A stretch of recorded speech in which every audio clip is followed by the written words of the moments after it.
Ibu. Iya, silakan.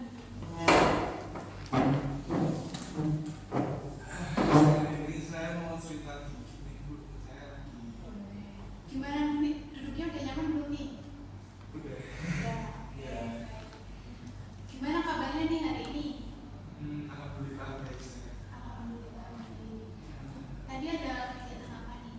Jadi tadi itu saya bisa kegiatan OSIS, saya dari angkatan bareng, itu persiapan Event apa tuh? event ini Kak, event classmate. Event kelas nih? Iya. Kira-kira kapan tuh eventnya? Eventnya nanti setelah ujian. Setelah ujian. Iya. Berarti yang ujiannya itu minggu ini tuh ya nanti? Minggu ini. Lalu tadi ada pelajaran apa nih? Tadi saya baru pelajaran PSB. PSB itu pelajaran apa? PSB pembelajaran tentang apa? Pembiasaan sikap baik. Gitu, kebiasaan sikap baik ya. Iya. Kalau uprak-upraknya itu udah selesai belum? Kalau untuk umrah dilakukan kelas 12 kan? Oh ya, kelas 12 ya? Minggu maksudnya. Ya.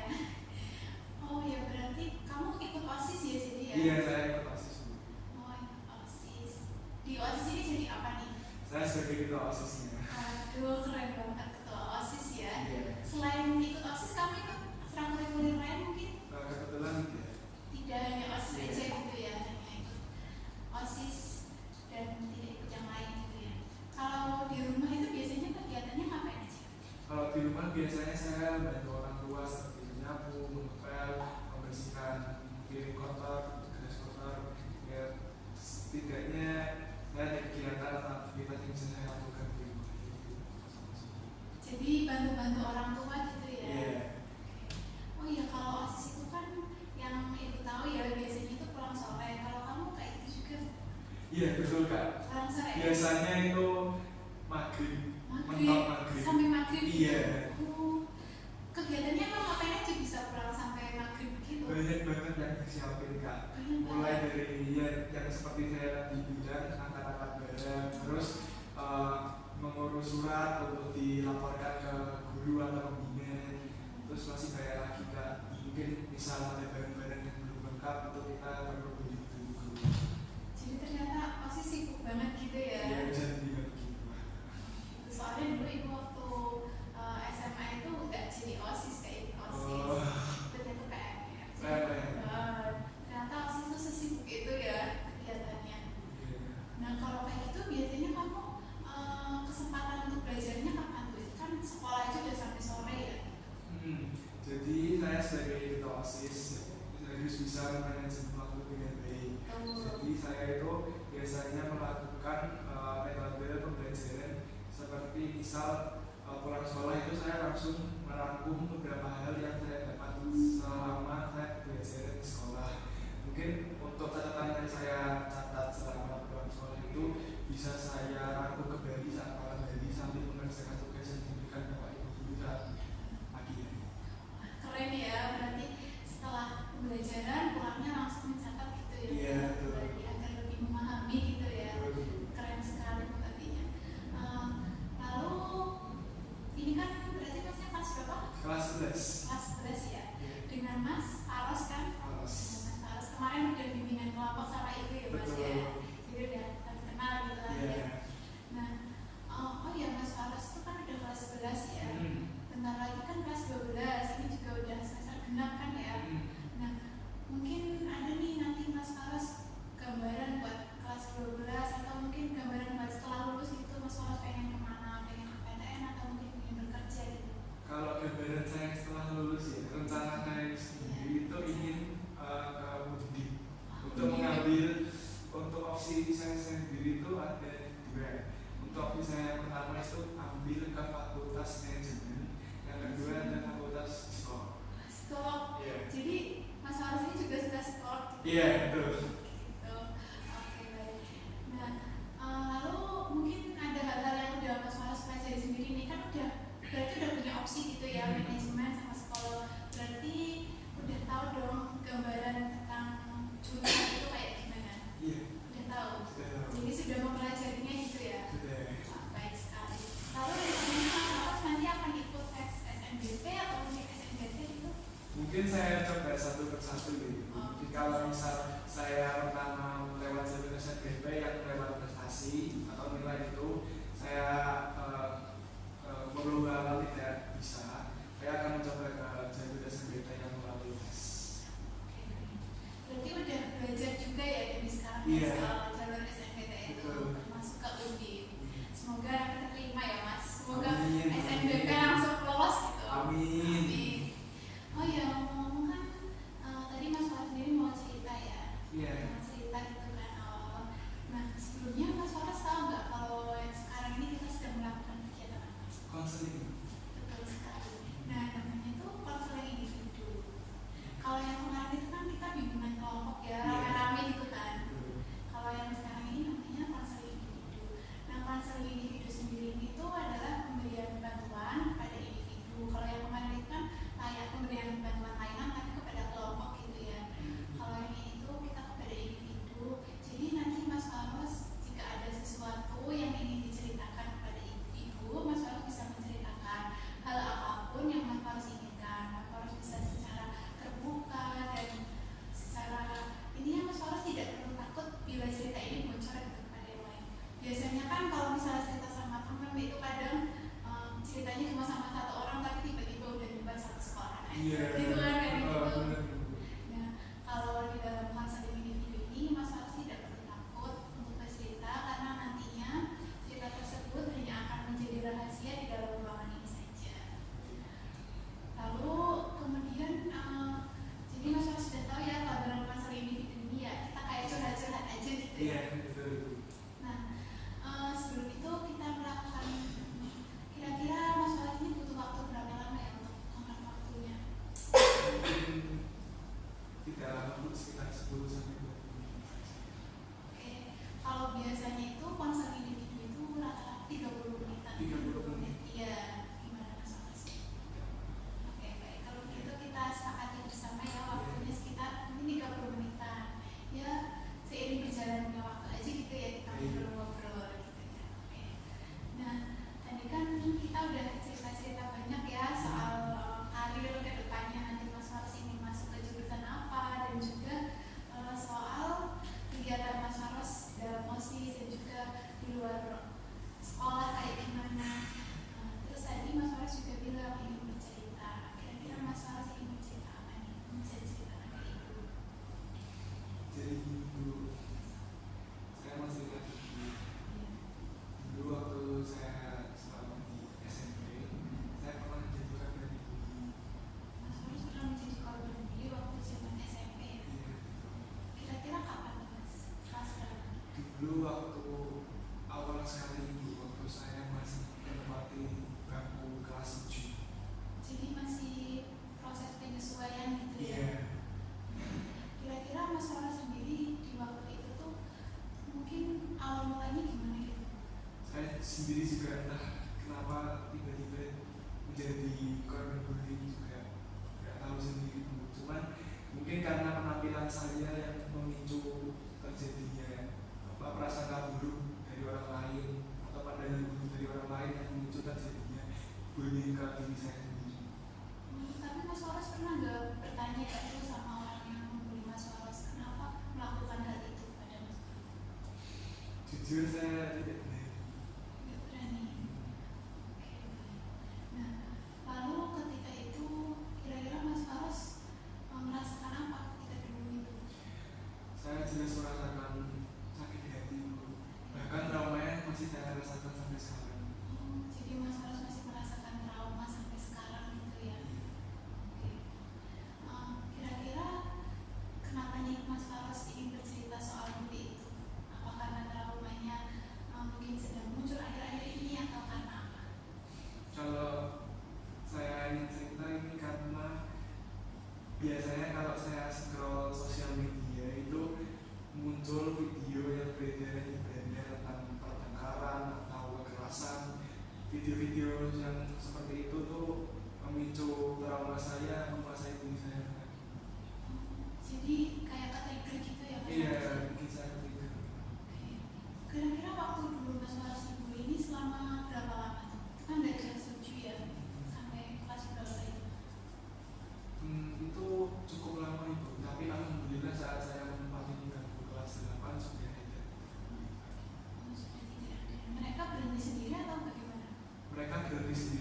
mungkin karena faktor banyaknya sosialisasi dari guru yang tentang stalking atau tidak boleh saling membuli sesama teman, ya mungkin itu faktor yang membuat mereka berhenti. Tapi pada akhirnya mereka meminta maaf nggak sama Mas? Waktu itu sempat minta maaf. Lalu bagaimana respon Mas Faras ketika ini? Saya maafkan dengan baik. Tapi sepertinya masih ada beban yang mengganjal ya Mas ya, seperti itu. Oke. Lalu setelah itu apa sekarang masih berkomunikasi dengan para pembuli Mas Faras sendiri atau sudah tidak? Ada yang masih, ada yang tidak. Ada yang masih gitu ya. Iya. Oke. Nah tadi kan Mas Faras juga bercerita ya kalau sedang scroll media sosial Mas Faras itu tiba-tiba merasa panik gitu ya, merasa teringat kembali dengan kejadian masa lalu itu ya. Berarti sebenarnya tanpa Mas Faras sadari, Mas Faras itu belum sepenuhnya sembuh gitu ya. Iya Ibu. Jadi masih menyimpan luka batin gitu akibat perbuatan para pembuli itu. Walaupun mereka sudah meminta maaf, tapi sebenarnya dalam hati terdalamnya Mas Faras itu, Mas Faras belum sepenuhnya memaafkan mereka gitu ya. Masih ada rasa trauma dan rasa takut gitu ya tentang kekerasan dan lain-lainnya gitu ya. Oke, jadi sebenarnya apa sih yang diinginkan Mas Faras tentang trauma itu sendiri? Mungkin Mas Faras ingin lebih baik, lebih tenang, atau mungkin ingin merasa lebih legowo gitu? Yang saya inginkan hanya satu, agar trauma ini gak membandel di pikiran saya. Saya bisa lepas dari rasa trauma yang membandel di pikiran saya tentang bullying yang saya alami selama kuliah sendiri. Jadi Mas Faras itu ingin menghilangkan gitu ya rasa Iya. trauma itu dan ingin menghilangkan hal-hal itu ya. Kira-kira menurut Mas Faras sendiri seberapa ingin sih Mas Faras untuk menghilangkan rasa trauma itu? 100%. 100% sangat ingin Sangat hilang gitu ya. ingin. Memangnya ketika trauma itu datang apa aja sih yang Mas Faras alami? Saya cenderung murung, suka menyendiri. Bisa saja saat saya menyendiri itu saya mengarahkan air mataku karena saking sedihnya terikat hal. Jadi murung itu menyendiri. Iya. Mas Faras merasakan kayak tremor kayak gitu nggak ketika melihat? Oh, jadi panik attack gitu ya? Iya. Langsung teringat kembali dengan kejadian dulu gitu ya. Oke, baik. Lalu menurut Mas Faras sendiri apa yang Mas Faras butuhkan nih untuk menangani hal itu? Yang saya butuhkan mungkin hanya sekedar teman yang bisa saya ajak bicara, saya ajak ngobrol keluh kesah saya, apa yang saya rasakan, supaya saya tidak terlalu sering memendam rasa sedih saya sendiri. Oke, baik. Jadi Mas Faras itu membutuhkan seseorang gitu ya, ibaratnya orang terdekat agar Mas Faras tidak memendam hal yang Mas Faras terus-terusan pendam gitu ya. Betul. Lalu tadi kan Mas Faras bilang kan ketika sedang melihat di media sosial ya, apa hanya di media sosial saja? Mungkin kalau lihat di nyata itu tetap panik atau enggak? Pernah Ibu, saya pernah melihat seperti ada anak yang dibully di kelompoknya. Mungkin saat sedang nongkrong di suatu tempat itu karena ada anak yang ya mungkin dibully, ya seperti itu. Jadi langsung panik attack juga gitu. Ya saya langsung masih teringat apa yang saya alami, soalnya saya juga pernah merasakan seperti yang saya lihat. Jadi sebenarnya Mas Faras itu ingin agar ketika melihat hal tersebut perilaku Mas Faras itu biasa saja ya, mungkin aku ingin lebih membantu gitu ya, Iya. bukannya malah panik atau malah trauma gitu kan. Betul.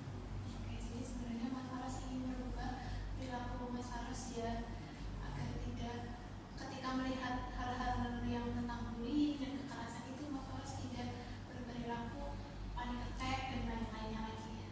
Oke. Nah, ketika Mas Faras melihat nih secara nyata atau mungkin tadi yang melihat di media sosial, hal apa sih yang pertama kali Mas Faras lakukan ketika melihat ada orang yang dibully? Yang pasti dalam diri saya sendiri itu merasa kasihan terhadap korban. Biasanya dengan video kalau saya nonton video itu langsung saya dislike supaya tidak lewat-lewat terus di beranda saya. Biasanya kalau lewat itu beneran saya langsung kepikiran terus dulu saya kan juga pernah kayak gini. Jadi langsung tertrigger lagi Iya, gitu ya. kasihan banget orang yang mengalami kayak gini.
baru saya mulai menghentikan, jujur saya dulu nggak kuat itu, soalnya dulu saya kan posisinya yang bullying nggak cuma satu dua orang.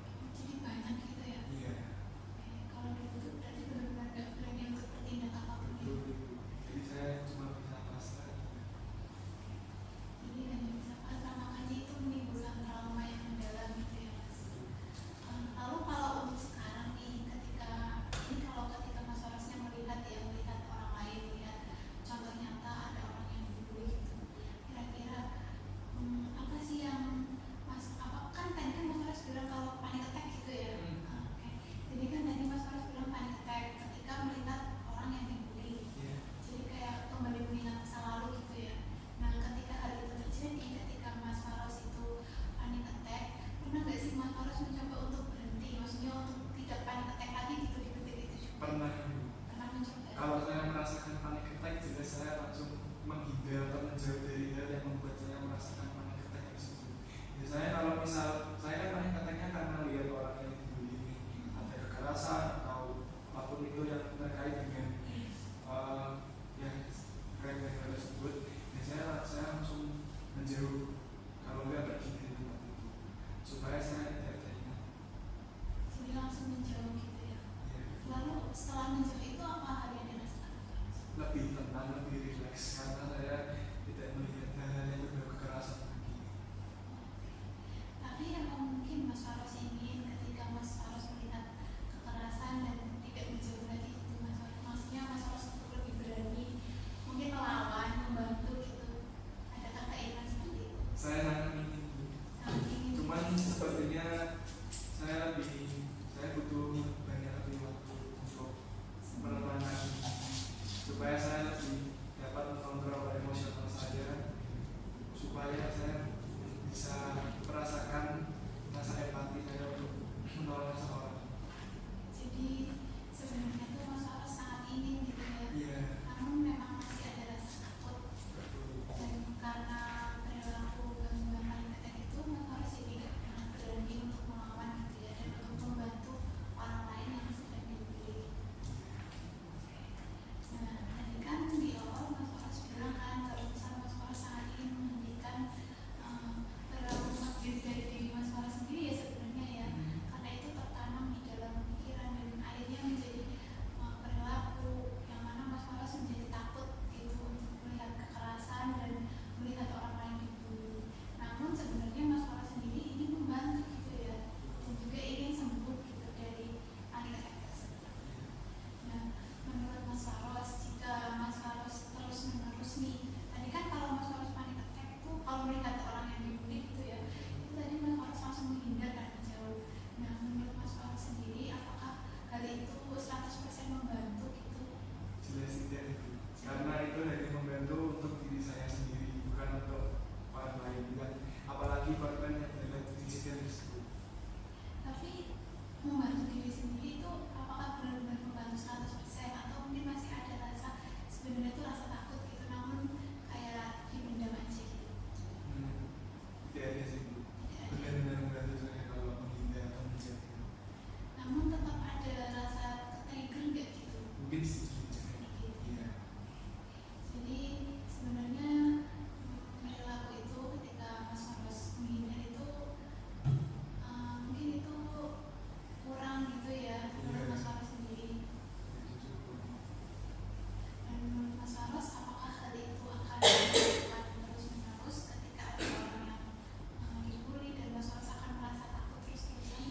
Jelas tidak, karena saya seperti yang saya bilang di awal tadi, saya butuh lebih banyak waktu untuk menenangkan jiwa emosional saya yang terlanjur memiliki rasa trauma karena pernah dibully selama di SMP dulu. Jadi mungkin nanti ke depannya saya akan mencoba untuk berubah menjadi lebih baik lagi. Misal saya melihat insiden ada korban yang sedang dibully, mungkin saya bisa membantu melerai kejadian tersebut.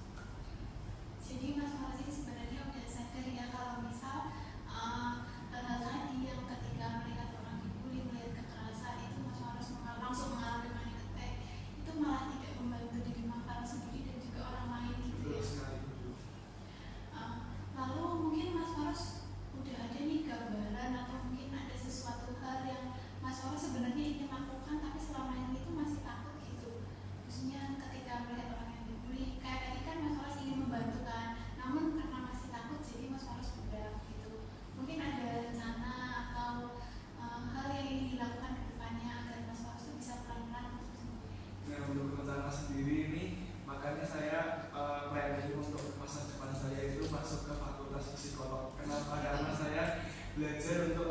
memahami emosional orang. Jadi misal ada korban bullying yang mau curhat atau memberikan kebersamaan mereka, saya bisa memberikan solusi atau memberikan keterangan bagi mereka. Bagus sekali, ini salah satu planningnya gitu ya. Iya. Nah mungkin ketika Mas Faras kan bertek, itu kan masih tetap bisa, mungkin terkadang akan merasakan kembali di masa depan. Kira-kira planning apa nih untuk hal itu? Mungkin jika untuk kedepannya nih, saya sudah berhasil lepas dari rasa-rasa trauma saya, namun misal terkadang saya merasakan trigger kembali, mungkin yang saya lakukan itu melakukan aktivitas-aktivitas seperti itu. Mungkin misal saya merasakan hal tersebut, saya bisa langsung wudhu untuk sholat atau mengaji atau melakukan aktivitas lain yang positif yang bisa melupakan rasa trauma itu. Bagus sekali Mas Faras. Apakah menurut Mas Faras hal itu efektif? Mungkin ada opsi lain lagi. Jadi ketika opsi yang tadi yang pertama dan kedua gagal, ada opsi lagi yang ketiga. Jelas saja.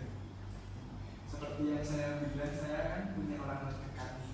Jika aktivitas-aktivitas baik yang tadi belum cukup baik untuk saya lakukan, mungkin saya bisa cerita ke orang terdekat saya, keluh kesah saya, apa yang saya alami. Saya merasa tertrigger kembali dengan apa yang saya alami semasa saya SMA dulu, yaitu bullying. Biar setidaknya beban yang saya rasakan dengan diri saya itu terkurangi lah karena cerita ke seorang.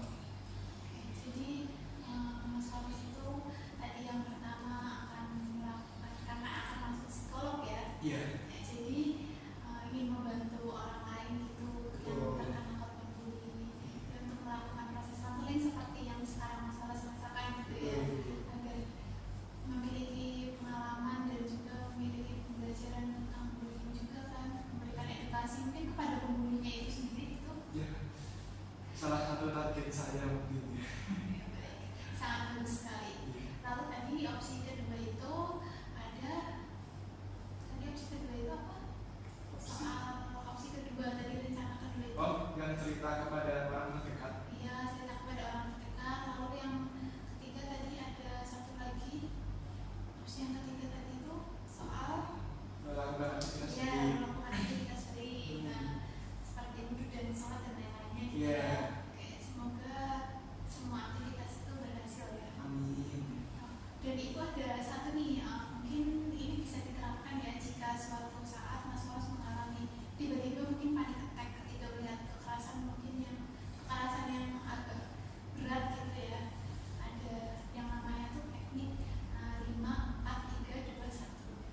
Nah, jadi itu tuh namanya teknik itu tuh diterapkannya kayak gini. Jadi kalau 5 itu nanti ketika Mas Faras mengalami panic attack, tadi kan di awal kan Mas Faras bilang kan kalau panic attack tuh reaksi tubuhnya berdebar gitu ya, gemeteran gitu ya, gugup, gemeteran. Nah ketika hal itu terjadi, Mas Faras bisa nih yang pertama 5 itu menghitung, sebutkan itu menghitung 5 hal benda gitu yang ada di sekitarnya Mas Faras. Misal nih atap yang pertama, pokoknya ada 5, sebutkan 5 benda yang ada di sekitar Mas Faras. Lalu yang kemudian ada 4 itu nanti Mas Faras bisa menghitung, menyebutkan gitu ya, menyebutkan dalam ini Mas Faras aja sendiri guys, dalam hati juga nggak apa-apa, menyebutkan 4 benda yang bisa Mas Faras sentuh. Jadi misal Mas Faras ada pulpen nih, memegang pulpen, bisa melihat jam nih, terus menyebutkan itu jam tangan, pulpen, kayak itu selama 4 kali. Lalu kemudian yang ketiga itu Mas Faras bisa menyebutkan 3 suara.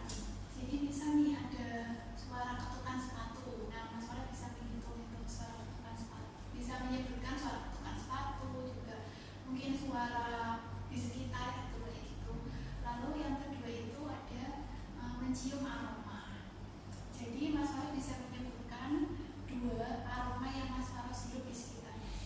Jadi kayak misal ya ada aroma apa nih? Kok bau kentut apa ya gitu. Misalnya gitu ya. Menyebutkan 2 aroma gitu. Lalu yang terakhir ada merasakan, yaitu Mas Faras bisa menyebutkan 1 rasa yang dirasakan oleh lidah Mas Faras sendiri. Jadi misal tapi tidak berasa apa-apa, berarti kan rasanya hambar. Iya benar. Kan kalau tidak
Mungkin Mas Farah sendiri pernah merasakannya dulu. Pernah Ibu, jelas pernah.